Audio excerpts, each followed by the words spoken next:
திருச்சிற்றம்பலம்.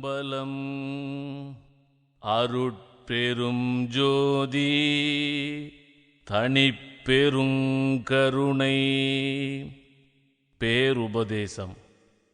ஸ்ரீமுக வருஷம் ஐப்பசி மாதம் 7ஆம் நாள் புதவாரம் பகல் 8 மணிக்கு மேட்டுக்குப்பம் என்னும் சித்தி வளாகத் திருமாளிகையில் முதல் கொடி கட்டின உடனே நடந்த விவகாரத்தின் குறிப்பு. இங்குள்ள நீங்கள் எல்லோரும் இதுவரைக்கும் இருந்தது போல் இனியும் வீண் காலம் கழித்துக் கொண்டிராதீர்கள். இது முதல் சாலைக்கு ஆண்டவர் போகிற 10 தினமாகிய கொஞ்ச காலம் வரையில் நீங்கள் எல்லோரும் நல்ல விசாரணையில் இருந்து கொண்டிருங்கள். அந்த விசாரணை எது என்றால், நம்முடைய நிலை எப்படிப்பட்டது, நமக்கு மேல் நம்மை அதிஷ்டிக்கின்ற தெய்வத்தினுடைய நிலை எப்படிப்பட்டது என்று விசாரிக்க வேண்டியது. அதற்கு தக்கபடி நீங்கள் ஒருமித்தாவது அல்லது தனித்தனியாகவது உங்கள் அறிவிற்கும் ஒழுக்கத்திற்கும் ஒத்தவர்களுடன் கூடியாவது, அல்லது வேலாயுத முதலியாரைக் கேட்டால் மனுஷ்ய தரத்தில் போதுமான வரையில் சொல்லுவார். அவரிடம் அப்படி கேட்டாவது நல்ல விசாரணையில் இருங்கள், அல்லது தனியாகவும் விசாரிக்கலாம்.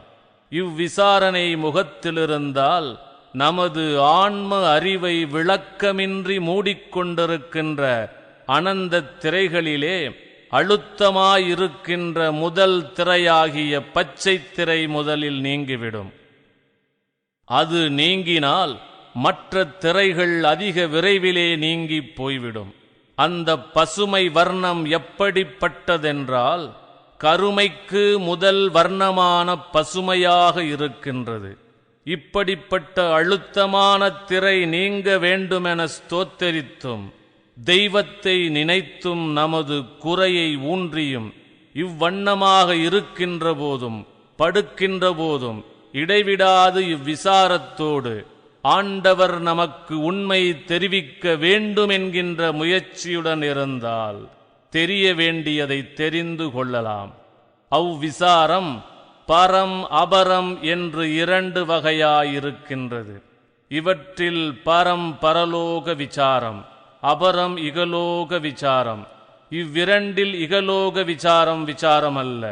சாதாரணமாக ஒருவன் விசாரம் செய்து கொண்டிருக்கிறானே என்றால் விசாரமாகாது. உண்மை விசாரமும் அல்ல.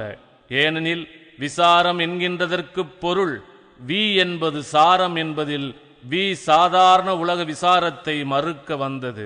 அது மேலும் பரலோக விசாரத்தையே குறிக்கும் பொருட்டு வந்தது. ஜலத்தில் இருக்கின்ற பாசியை நீக்குவது போல் நமது ஆன்மாவை தெரிய ஒட்டாமல் மூடியிருக்கின்ற பச்சை திரையாகிய ராகாதிகளை விசார அதியுஷ்ணத்தால் அல்லாது மற்ற உஷ்ணங்களால் நீக்க முடியாது. அந்த உஷ்ணம் யோகியினுடைய அனுபவத்தில் தெரியும். அதை மனுஷ தரத்தில் உண்டு பண்ணுவதற்கு தெரியாது. அந்த விசாரத்தை விட ஆண்டவரை ஸ்தோத்திரம் செய்கின்றதிலும் தெய்வத்தை நினைக்கின்றதிலும் அதிக உஷ்ணம் உண்டாகும். யோகிகள் வனம் மலை மழை முதலியவற்றிற்கு போய் 100,000 முதலிய வருஷகாலம் தவம் செய்து இவ்வுஷ்ணத்தை உண்டு பண்ணிக் கொள்ளுகின்றார்கள். இப்படி தவம் செய்து உஷ்ணத்தை உண்டு பண்ணிக் கொள்ளுகிறதை பார்க்கிலும் தெய்வத்தை ஸ்தோத்திரம் செய்கின்றதிலும் நினைக்கின்றதிலும் இதைவிட 1,00,00,000 பங்கு 10 கோடி பங்கு அதிகமாக உஷ்ணத்தை உண்டு பண்ணிக் கொள்ளலாம். எவ்வாறெனில் ஒரு ஜாம நேரம் மனத்தில் இக விசாரமின்றி பரவிசாரிப்புடன் ஆன்ம நெகிழ்ச்சியினோடு தெய்வத்தை சிந்தித்து கொண்டாடுவது அல்லது ஸ்தோத்திரம் செய்து கொண்டாவது இருந்தால் நாம் பெற வேண்டியதை பெற்றுக்கொள்ளலாம். ஆதலால் இவ்வுலகத்தில் சாரம் என்கின்ற உண்மை தெரியாது விசாரமென்று வழங்கி அதை துக்கமென்றே சொல்லுவார்கள். நாம் அப்படி அர்த்தம் பண்ணக்கூடாது. அவர்கள் பண்ணுகின்றது துக்கமே விசாரம் என்கின்றது, அது தப்பு, அவ்வர்த்தமும் அன்று. சாரம் என்கின்றது துக்கம், விசாரம் என்கின்றது துக்க நிவர்த்தி. வி என்பது உபசர்க்கம், சாரம் என்கின்ற துர்க்கத்தை நிவர்த்தித்தது. வி ஆதலால் விசாரம் என்கின்றது முன் சொன்னபடி பரலோக விசாரத்தையே குறிக்கின்றது. ஆதலால் இடைவிடாது நாம் விசார வசத்தராயிருக்க வேண்டியது. மேலும் வி சாரம் என்பது, வி என்பது விபத்து, சாரம் என்பது நீக்குதல், நடத்தல். ஆதலால் இடைவிடாது நன்முயற்சியின்கண் பயிலுதல் வேண்டும். மேலும் சிலர் இது ஆண்டவர் வருகின்ற தருணமாக இருக்கின்றதே, இத்தருணத்தில் முயற்சி செய்வானேன், ஆண்டவர் வந்தவுடனே பெற வேண்டியதை நாம் பெற்றுக்கொள்ளப்படாதோ என்று வினவலாம். ஆம், இஃதுதாம் வினவியதும் நலம்தான். ஆண்டவன் வரப்போகின்றது சத்தியம்தான். நம்மவர்களின் திரை நீங்கப் போகின்றதும் சத்தியம்தான். நீங்கள் எல்லோரும் பெற வேண்டியதை பெற்றுக்கொள்ளப் போகிறதும் சத்தியம்தான். ஆனால் முன் சொன்ன ராக சம்பந்தமான பச்சை திரை 2 கூறாக இருக்கின்றது. யாவனில் அசுத்தமாயத்திரை, சுத்தமாயத்திரை என்னும் 2மாம். இவை கீழ்பாகத்தில் 1 கூறும் மேல்பாகத்தில் 1 கூறுமாக இருக்கும். கீழ்பாகத்தில் உள்ளது அசுத்தமாயாத்திரை, மேற்பாகத்தில் சுத்தமாயத்திரை இருக்கும். இவற்றில் அசுத்தமாயத்திரை என்பது இகலோக போக லட்சியம் உடையது, சுத்தமாயாத்திரை பரலோக சாத்தியத்தை உடையது.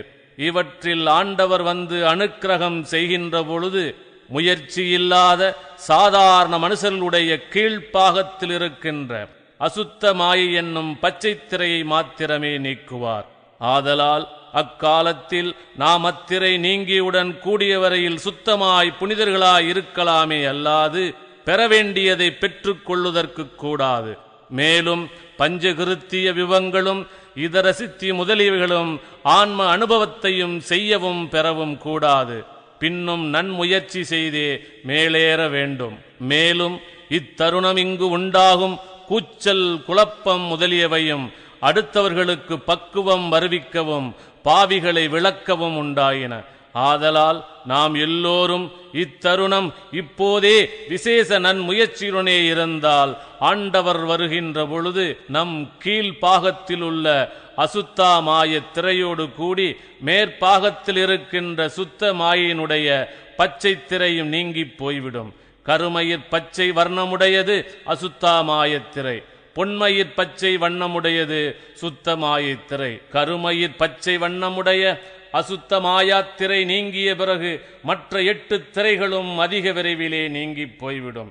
இத்திரைகளின் விவரத்தை திரு அருட்பெருஞ்சோதி அகவலிலே கண்டுணர்க.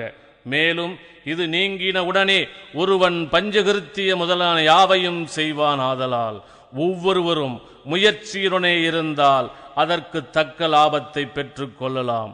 இதற்கு மேற்பட நாமும் முன் பார்த்தும் கேட்டும் லட்சியம் வைத்துக் கொண்டிருந்த வேதம், ஆகமம், புராணம், இதிகாசம் முதலிய கலைகள் எதிலும் லட்சியம் வைக்க வேண்டாம். ஏனென்றால் அவைகளில் ஒன்றிலாவது குழு குறியன்றி தெய்வத்தை இன்னபடி என்றும் தெய்வத்தினுடைய உண்மை இன்னதென்றும் கொஞ்சமேனும் புறங்கவியச் சொல்லாமல் மண்ணை போட்டு மறைத்து விட்டார்கள். அணுமாத்திரமேனும் தெரிவிக்காமல் பிண்ட லட்சணத்தை அண்டத்தில் காட்டினார்கள். யாதனில் கைலாசபதி என்றும் வைகுண்டபதி என்றும் சத்தியலோகபதி என்றும் பெயரிட்டு இடம், வாகனம், ஆயுதம், வடிவம், ரூபம் முதலியவையும் ஒரு மனுஷனுக்கு அமைப்பது போல் அமைத்து உண்மையாக இருப்பதாகச் சொல்லி இருக்கின்றார்கள். தெய்வத்திற்கு கை, கால் முதலியன இருக்குமா என்று கேட்பவர்களுக்கு பதில் சொல்லத் தெரியாது விழிக்கின்றார்கள். இது உண்மையாக இருப்பதாகவே முன்னும் பின்னும் உள்ள பெரியவர்கள் என்று பெயரிட்டுக் கொண்டிருந்தவர்களும் உண்மையை அறியாது அப்படியே கண்ணை மூடிக்கொண்டு உளறியிருக்கின்றார்கள். ஆனால் ஆதியிலே இதை மறைத்தவன் ஒரு வல்லவன். அவன் மறைத்ததை இதுவரைக்கும் ஒருவரும் கண்டபாடில்லை. அவன் பூட்டி அந்த பூட்டை ஒருவரும் திறக்கவில்லை. இதுவரைக்கும் அப்படிப்பட்டவன் பூட்டிய பூட்டை உடைக்க ஒருவரும் வரவில்லை. அவைகளில் ஏகதேச கர்ம சித்திகளை கற்பனையாகச் சொல்லியிருக்கின்றார்கள். அதற்காக ஒவ்வொரு சித்திக்கும் 10 வருஷம் 8 வருஷம் பிரயாச எடுத்துக்கொண்டால் அற்ப சித்திகளை அடையலாம். அதற்காக அவற்றில் லட்சியம் வைத்தால் ஆண்டவரிடத்திலே வைத்துக் கொண்டிருக்கின்ற லட்சியம் போய்விடும். ஆண்டவிடத்தில் வைத்த லட்சியம் போய்விட்டால் நீங்கள் அடையப் போகின்ற பெரிய பிரயோஜனம் போய்விடும். அல்லது அதில் முயற்சி செய்து அவ்வளவு காலம் உழைத்து அந்த அற்ப பிரயோஜனத்தை தெரிந்து கொண்டு அதனால் ஒரு லாபத்தை ஏகதேசம் அடைந்தால் முக்கிய லாபம் போய்விடும். ஆகையால் அவைகளில் லட்சியம் வைக்காமல் ஆண்டவிடத்திலேயே லட்சியம் வைக்க வேண்டியது. முன் சொன்ன ஏகதேச சித்தி கற்பனை என்கின்றது வாசகப் பெரு விண்ணப்பத்திலும் இயல் வேத ஆகமங்கள் புராணங்கள் என்ற அருள் விளக்க மாலை பாசுரத்தாலும் உணர்க. மேலும் அதற்கண்ட குறிப்பையும் தெரிந்து கொள்ளுங்கள். இதுபோல வியாகரணம், தொல்காப்பியம், பாணினியம் முதலியவைகளை சொல்லியிருக்கின்ற இலக்கணங்கள் முழுவதும் குற்றமே.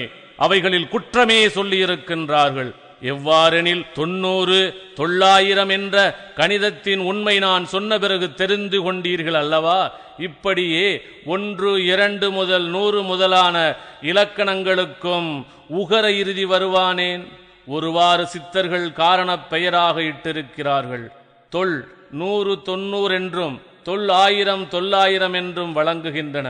தொல் என்பது ஒன்று குறைய தொக்கது, தொன்மை தொல்லெனப் பிரிந்தது. வழக்கத்தில் 900 90 என மருவியது. இதற்கு 10 இடத்திற்கு ஓரிடம் குறைந்தது முன் 1000 என்றும் ஒன்று குறைந்த 10 என்றும் ஒருவாறும் கொள்க. இப்படி நான் சொன்னது போல் சொன்னால் சிறு குழந்தைகள் கூட அறிந்து கொள்ளும். இதுபோல சைவம், வைணவம் முதலிய சமயங்களிலும் வேதாந்தம், சித்தாந்தம் முதலிய மதங்களிலும் லட்சியம் வைக்க வேண்டாம். அவற்றில் தெய்வத்தை பற்றி குறியாக குறித்திருக்கிறதே அன்றி புறங்கவியச் சொல்லவில்லை. அவ்வாறு பயிலுவோமையானால் நமக்கு காலமில்லை. ஆதலால் அவற்றில் லட்சியம் வைக்க வேண்டாம். ஏனெனில் அவைகளிலும் அந்த சமய மதங்களிலும் அற்ப பிரயோஜனம் பெற்றுக்கொள்ளக்கூடுமே அல்லாது ஒப்பற்ற பெரிய வாழ்வாகிய இயற்கை உண்மை என்னும் ஆன்ம அனுபவத்தை பெற்று கொள்வதற்கு முடியாது. ஏனெனில் நமக்கு காலமும் இல்லை. மேலும் இவைகளுக்கெல்லாம் சாட்சியாய் நானே இருக்கின்றேன். நான் முதலிலே சைவ சமயத்தில் லட்சியம் வைத்துக் கொண்டிருந்தது இவ்வளவென்று அதற்கு அளவு சொல்ல முடியாது. அது பட்டணத்து சுவாமிகளுக்கும் வேலாயுத முதலியார் அவர்க்கும் இன்னும் சிலருக்கும் தெரியும். அந்த லட்சியமெல்லாம் இப்போது எப்படி போய்விட்டது பார்த்தீர்களா? அப்படி லட்சியம் வைத்ததற்கு சாட்சி வேற வேண்டியதில்லை. நான் சொல்லி இருக்கின்ற திரு அருட்பாவில் அடங்கியிருக்கின்ற ஸ்தோத்திரங்களே போதும். அந்த ஸ்தோத்திரங்களையும் மற்றவர்களுடைய ஸ்தோத்திரங்களையும் சபைக்கு கொண்டு வந்தால் அவைகளே சாட்சி சொல்லிவிடும். ஏன் அவ்வளவு மிகுந்த அழுத்தம் எனக்கு அப்போது இருந்ததென்றால் அப்போது எனக்கு அவ்வளவு கொஞ்சம் அற்ப அறிவாகவே இருந்தது. இப்போது ஆண்டவர் என்னை ஏறாத நிலைமிசை ஏற்றி இருக்கின்றார். இப்போது எல்லாவற்றையும் விட்டு விட்டதினாலே வந்த லாபம் இது.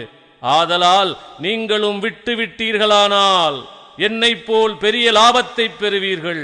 இதுவரைக்கும் விடாமல் வைத்துக் கொண்டிருந்தவர்கள் ஏதாவது லாபத்தை பெற்றுக் கொண்டார்களா? பெற்றுக்கொள்ளவில்லை. நான் அப்படி அந்த சமயத்தில் வைத்திருந்த லட்சியமே என்னை இந்த நிலையில் தூக்கிவிட்டதென்றாலோ அந்த லட்சியம் தூக்கிவிடவில்லை. என்னை இந்த இடத்துக்கு தூக்கிவிட்டது யாதெனில் அக்காலத்திலே எனக்கு தெரிவிக்க வேண்டியதை தெரிவித்தார் என்று வாசகப் பெரு விண்ணப்பத்திலும் எத்தேவரையும் நின் சாயையாய் பார்த்தே என்று தலைவர் வேறெண்ணியதுண்டோ என தேடியதுண்டு நினது உரு உண்மை என்னும் தொடக்கமுடைய பதிகத்திலும் விண்ணப்பத்திருக்கின்றேன். மேலும் அவர் தெரிவித்த உண்மை பெருநெறி ஒழுக்கம் யாதனில் கருணையும் சிவமே பொருளெனக் காணும் காட்சியும் பெருக என்றதுதான். என்னை ஏறா நிலைமிசை ஏற்றிவிட்டது யாதனில் தயவு.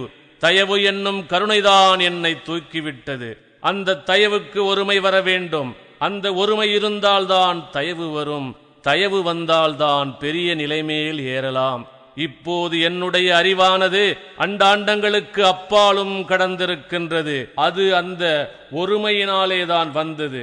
நீங்களும் என்னைப் போல் ஒருமையுடன் இருங்கள். என்னிடத்தில் ஒருவன் வசப்படாத முரட்டுத்தனமாய் எப்படி இருந்தாலும் அவனுக்கு நல்ல வார்த்தை சொல்லுவேன், மிரட்டி சொல்லுவேன், தெண்டன் விழுந்து சொல்லுவேன், அல்லது பொருளை கொடுத்து வசப்படுத்துவேன். அல்லது ஆண்டவரை நினைத்து பிரார்த்தனை செய்வேன். இப்படி எந்த விதத்திலேயாவது நல்வழிக்கு வரச் செய்து விடுவேன். நீங்கள் எல்லோரும் இப்படியே செய்தல் வேண்டும். ராத்திரி கூட நான் இல்லாமல் இந்த ஜனங்கள் சன நேரம் இருக்க மாட்டார்களே என்று ஆண்டவரிடத்தில் விண்ணப்பித்துக் கொண்டேன். அது இங்கே இருக்கிற ஜனங்கள் மட்டில் மாத்திரமல்ல, உலகத்தில் இருக்கின்ற எல்லா ஜனங்களையும் குறித்தே விண்ணப்பித்துக் கொண்டேன். ஏன் அப்படி ஆண்டவரிடத்தில் விண்ணப்பித்துக் கொண்டேன் என்றால், எல்லோரும் சகோதரர்களானதாலும் இயற்கை உண்மை ஏக தேசங்களானதாலும் நான் அங்கனம் ஆன்மநேய ஒருமைப்பாட்டுரிமை வைத்துக் கொண்டிருக்கின்றேன். இப்போது நீங்கள் இதுவரையும் ஒழுக்கத்துக்கு வாராமல் எவ்வளவு தாழ்ந்த மனுஷர்களாயிருந்தாலும் சாலைக்கு போக கொஞ்ச தினம் இருக்கின்றது. அதற்குள்ளாக நீங்களும் நல்லொழுக்கத்திற்கு வருவதோடு கூட மற்றவர்களையும் நமது ஒழுக்கத்திற்கு வரும்படி எவ்வித தந்திரமாவது செய்து நம்மவர்களாக்கிக் கொள்ள வேண்டியது. நீங்கள் கொஞ்ச தினத்துக்கு அப்படி செய்து கொண்டிருங்கள். நானும் ஆண்டவிடத்தில் உலகத்தில் உள்ள எல்லா ஜீவர்களும் நன்மையடைய பிரார்த்தித்தும் ஆண்டவிடத்தில் கேட்டுக்கொண்டும் வருகிறேன். ஆதலால் நீங்கள் அப்படி செய்து கொண்டிருங்கள். சமயம் தவிர மதங்களில் உள்ள வேதாந்தி சித்தாந்தி என்று பெயரிட்டுக் கொண்ட பெரியோர்களும் உண்மை அறியாது சமயவாதிகளைப் போலவே ஒன்று கிடக்க ஒன்றை உளறுகின்றார்கள். ஆதலால் நீங்கள் அகுது ஒன்றையும் நம்ப வேண்டாம். எவைகளிலும் தெய்வத்தை புறமுகமாக புலப்படச் சொல்லவில்லை. தெய்வத்தை தெரிந்து கொள்ளாது இவ்வுலகத்தார் என்னை தெய்வம் என்று சுற்றுகின்றார்கள். ஐயோ, நம் சகோதரர்கள் தெய்வத்தை தெரிந்து கொள்ளாதினால் அன்றோ நம்மை சுற்றுகின்றார்கள் என்று நான் உள்ளும் புறமும் பரிதாபப்பட்டு கொண்டே இருப்பேன். தெய்வத்தை ஏன் தெரிந்து கொள்ளவில்லை என்றால், ஒரு பதார்த்தத்தை அனுபவித்தால் அல்லாது அந்த பதார்த்தத்தினுடைய ருசி தெரியாது. ருசி தெரியாத பதார்த்தத்தின் மேல் இச்சை போகாது. அதுபோல் தெய்வத்தை உள்ளபடி அனுபவித்தால் அல்லாது தெய்வத்தினிடத்திலே பிரியம் வராது. ஆதலால் தெய்வத்தை தெரிந்து கொள்ள வேண்டும் என்கின்ற முக்கிய லட்சியத்திலிருந்து கொண்டு விசாரம் செய்து கொண்டிருங்கள். அந்த விசாரம் செய்வது எப்படி என்றால், அண்டத்தில் சூரியன், சந்திரன், நட்சத்திரங்கள் இவைகள் எப்படிப்பட்டன, இவையுடைய சொரூப ரூப சுபாவம் என்ன, இவை முதலான அண்ட விசாரமும், பிண்டத்தில் நாம் யார், இந்த தேகத்தின் கண், புருவம், கைமூலம் இவைகளிலும் இவை போன்ற மற்ற இடங்களிலும் ரோமம் உண்டாவதேன், நெற்றி முதலான இடங்களிலே அது தோன்றாதிருப்பதென்ன, கால் கைகளில் உள்ள விரல்களில் நகம் முளைத்தலும் அந்நகம் வளர்தலும் இவை போன்ற மற்ற தத்துவங்களது சொரூப ரூப சுபாவங்களும் என்னவென்று பிண்ட விசாரமும் செய்து கொண்டிருங்கள். இப்படி இடைவிடாது விசாரம் செய்து கொண்டிருந்தால் இந்த உலகத்தின் கண்ணுள்ள ஜனங்கள் அதை குறித்து நம்மை ஏளனமாகச் சொல்லுவார்கள். அப்படி சொல்லுவது அவர்களுக்கு சுபாவம். ஏனெனில் அவர்களுக்கு உண்மை தெரியாது. ஆதலால் நீங்கள் அதை லட்சியம் செய்யக்கூடாது. இப்படியே காதில் 2 பெரிய பொத்தல் செய்து வர விடுத்தவர் ஆணுக்கு கடுக்க நிடுதலும் பெண்ணுக்கு மூக்குத்தி முதலியவை போடுதலும் சமக்கு சம்மதமானால் காதிலும் மூக்கிலும் அதற்கு வேண்டிய பொத்தல்கள் இட்டு வரவிட்டிருக்க மாட்டாரா என்று விசாரித்து தெரிந்து கொள்ளுகிற பட்சத்திலே காதிலே கடுக்கனிடவும் மூக்கு முதலியற்றில் நகையிடவும் சம்மதம் வருமா? இப்படி விசாரித்து பிரபஞ்ச போகத்தின் கண் அலட்சியம் தோன்றினால் நிராசை உண்டாம். ஆதலால் சரியை முதலிய சாதகம் 4 4வது ஞானத்தின் சரியை கிரியை யோகம் ஞானம் என்கின்ற 4வது 3வது படியாகிய ஞானத்தில் யோகம் செய்கின்ற பலனாகி நிராசை என்னும்படி உண்டாகிறது. ஆகையினாலே இந்த விசாரத்தில் இருந்து கொண்டிருங்கள். இவ்விசாரம் செய்து கொண்டிருந்தால் ஆண்டவர் வந்தவுடனே கண்டமாக உங்களுக்கு தெரிவிக்க வேண்டியதை தெரிவிப்பார். மறுபடியும் உங்களுக்கு உரிமை வந்தவுடனே அகண்டமாக தெரிவிப்பார். ஆதலால் நீங்கள் இந்த முயற்சியில் இருங்கள். 2.5 வருஷமாக நான் சொல்லிக் கொண்டு வந்தேன். இனி சொல்பவர்கள் சில நாள் தடைபட்டிருப்பார்கள். இனி நீங்கள் இதுவரைக்கும் இருந்தது போல் இராதீர்கள். இது கடைசி வார்த்தை. இது முதல் கொஞ்ச காலம் சாலைக்கு போகின்ற வரைக்கும் ஜாக்கிரதையாக மேற்சொன்ன பிரகாரம் விசாரம் செய்து கொண்டிருங்கள். மேலும் சமய மதங்களில் தெய்வத்தினது உண்மையை குழுக்குறியாக குறித்து அக்குறிப்பையும் வெளிப்படையாக காட்டாது சிவாய நம என்றும் நம சிவாய் என்றும் இது போன்ற அனர்ந்த வர்ணங்களைச் சேர்த்து 1 2 3 5 6 8 10 13 15 16 24 முதலிய சங்கையில் மந்திரங்களாய் அமைத்து வழங்கி வருவிக்கப்பட்டு நடந்து வருகின்றது. அவ்வளவு மந்திரங்களின் அர்த்தம் பலவாக விரியும். ஆதலால் நாம் அடைய வேண்டியது முடிவான ஆன்ம லாபமாகிய சிவா அனுபவமே அன்றி வேறில்லை. இங்குள்ள எல்லாவர்க்கும் ஸ்வர்க்க நரக விசாரம் இல்லை. ஸ்வர்க்க நரக விசாரம் உள்ளவர்கள் தங்கள் கருத்தின்படி பலவகை சாதனங்களை செய்து அற்ப பிரயோஜனத்தை பெற்று முடிவில் தடைபட்டு திருவருட்துணையால் கருணை நன் முயற்சி எடுத்துக்கொண்டு பின் முடிவான சித்தி இன்பத்தை பெறுவார்கள். அஃது அருமை. இத்தருணம் ஆண்டவர் எல்லாவற்றையும் நீக்கி எல்லோருக்கும் மேலான இன்பத்தை அடையும் பொருட்டு முடிவான இன்ப அனுபவத்தில் சாதக சகாயமான திருவருள் மகா வாக்கிய திருமந்திரத்தை தமது உண்மையை வெளிப்பட காட்டும் மகா மந்திர வாக்கியத்தை எனக்கு வெளியிட்ட அவ்வண்ணம் எனது மெய் அறிவின்கண் அனுபவித்து எழுந்த உண்மை அறிவு அனுபவ ஆனந்த இன்பத்தை நீங்கள் எல்லோரும் என்போல் ஐயம் திரிபு மயக்கமின்றி அடைய என்னுள்ளே எழுந்து பொங்கிய ஆன்மநேய ஒருமைப்பாட்டுரிமை பற்றி குறிப்பிப்பேன்.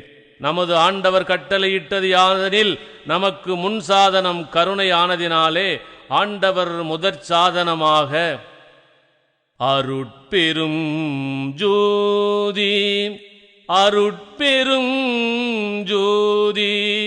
தனிப்பெரும் கருணை அருட்பெரும் ஜோதி என்னும் திருமந்திரத்தை வெளிப்படையாக எடுத்துக்கொண்டார். தயவு கருணை அருள் என்பவை ஒரு பொருளையே குறிக்கும். ஆதலால் பெரிய தயவுடைய அறிவே பூரண இன்பமாம். அது ஒப்பற்ற பெரும் தயவுடைய பேரறிவேயாம். இஃது வாசியார்த்தம். இவ்வண்ணம் சாதனம் முதிர்ந்தால் முடிவான இன்ப அனுபவம் பெறுவதற்கு தடையில்லை. சந்ததமும் வேதமொழி யாதொன்று பற்றி அதுதான் வந்து முற்றும் என்னும் பிரமாணத்தால் உணர்க. மேலும் இதுகாரும் தெய்வத்தின் உண்மையை தெரிய ஒட்டாது அசுத்த மாயா காரிகளாகிய சித்தர்கள் மறைத்து விட்டார்கள். சுத்த மாயா காரியாகி தெரிந்த பெரியோரும் இல்லை, சன்மார்க்கமும் இல்லை. சன்மார்க்கம் இருந்தால் அனுபவித்து அறியாத அனுபவமும் கேட்டு அறியாத கேள்வியும் நாம் கேட்டிருப்போம். மேலும் இறந்தவர்களும் மீளவும் எழுந்து வந்திருப்பார்கள். ஆதலால் கேட்டறியாத கேள்விகளை கேட்கும்படி ஆண்டவர் செய்தது இத்தருணமே. ஆதலால் இத்தருணம் இக்காலமே சன்மார்க்க காலம். இதற்கு சாட்சியாக இப்போது சன்மார்க்க கொடி கட்டிக்கொண்டது. அக்கொடி இப்போதுதான் கட்டிக்கொண்டது. அக்கொடி உண்மையில் யாதனில் நமது நாவி முதல் புருவமத்தி ஈராக ஒரு நாடி இருக்கின்றது. அந்த நாடி நுனியின் புருவமத்தியின் உட்புறத்தில் ஓர் ஜவ்வு தொங்குகின்றது. அதன் அடிப்புறம் வெள்ளை வர்ணம், மேற்புறம் மஞ்சள் வர்ணம். அச்சவ்வின் கீழ் ஒரு நரம்பு ஏறவும் இறங்கவும் இருக்கின்றது. இக்கொடி நம் அனுபவத்தின் கண் விளங்கும். இந்த அடையாள குறிப்பாகவே இன்றைய தினம் வெளிமுகத்தில் அடையாள வர்ணமாக கொடி கட்டியது. இனி எல்லோர்க்கும் நல்ல அனுபவம் அறிவின் கண் தோன்றும். உண்மை சொல்ல வந்தனே என்று உண்மை சொல்ல புகுந்தாலும் தெரிந்து கொள்வாரில்லை. கொடி கட்டி கொண்டபடியால் இனி எல்லோரும் உண்மையை அறிந்து கொள்வார்கள்.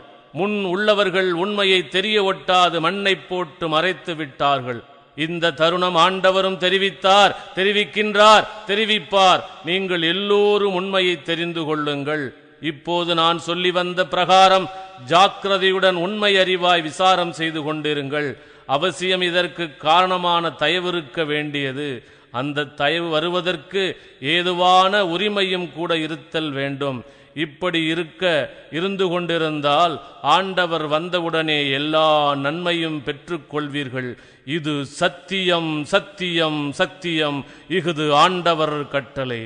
எல்லோர்க்கும் தாய், தந்தை, அண்ணன், தம்பி முதலான ஆப்தர்கள் செய்யப்பட்ட உதவி எவ்வளவோ அதற்கு கோடி கோடி பங்கு அதிகமாக உதவி கொடுக்கும்படியான இடம் இந்த இடம். இது ஆண்டவர் கட்டளை. அருட்பெரும் ஜோதி, அருட்பெரும் ஜோதி, தனிப்பெரும் கருணை அருட்பெரும் ஜோதி. திருச்சிற்றம்பலம். பேருபதேசம் முற்றிற்று.